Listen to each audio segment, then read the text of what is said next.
আসসালামু আলাইকুম বন্ধুরা, কেমন আছেন সবাই? তো যে ভিডিওটি দেখলেন, এই ভিডিওটি বাংলাদেশ এবং ইন্ডিয়ার বর্ডার একটি চিত্র। তো এই যে চিত্রটি দেখলেন, এই চিত্রতে বাংলাদেশে কিন্তু অবৈধ পথে এভাবে বস্তা ভর্তি গাঁজা বাংলাদেশে ঢোকানো হচ্ছে।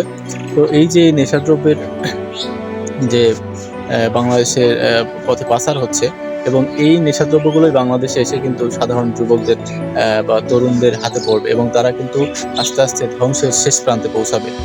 তো আমাদের বাংলাদেশে বর্তমানে কিন্তু এই নেশাদ্রব্যের বহুল প্রচলন আমরা লক্ষ্য করি এবং এর কারণে আমাদের যুব সমাজ আস্তে আস্তে কিন্তু ধ্বংসের পথে। তো আমাদের এই বাংলাদেশে এভাবেই ইন্ডিয়ার যে বর্ডার এবং বাংলাদেশের বর্ডার এখান থেকে কিন্তু এই অবৈধ বা নেশাদ্রব্যগুলো কিন্তু পাচার হয়।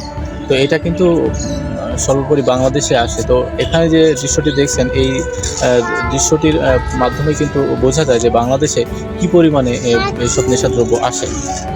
তো এই চিত্রটি দেখছেন, এরা কিন্তু পুলিশের হাতে বর্তমানে আটক রয়েছে এবং এখানে ৩৫ কেজি মতো গাঁজার সন্ধান পাওয়া যায়। তো সেখানে কিন্তু পুলিশ এদেরকে ঘেরাও করে এবং তাদেরকে আইনশৃঙ্খলা বাহিনীর হাতে নিয়ে আসা হয়েছে এবং তাদেরকে কিন্তু আহ, বিভিন্ন জিজ্ঞাসাবাদের মাধ্যমে তাদের কিন্তু আস্তে আস্তে সন্ধান করার যে প্রক্রিয়াটি এখন চলমান।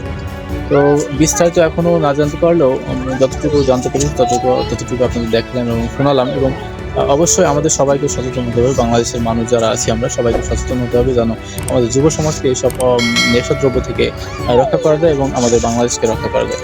আমাদের যুব সমাজকে রক্ষা করা গেলে আলটিমেটলি আমাদের বাংলাদেশকেই সেভ করা হবে, রক্ষা করা হবে। তো অবশ্যই আমরা একটু সচেতন হই এবং আমাদের যুব সমাজকে একটু সচেতন করি।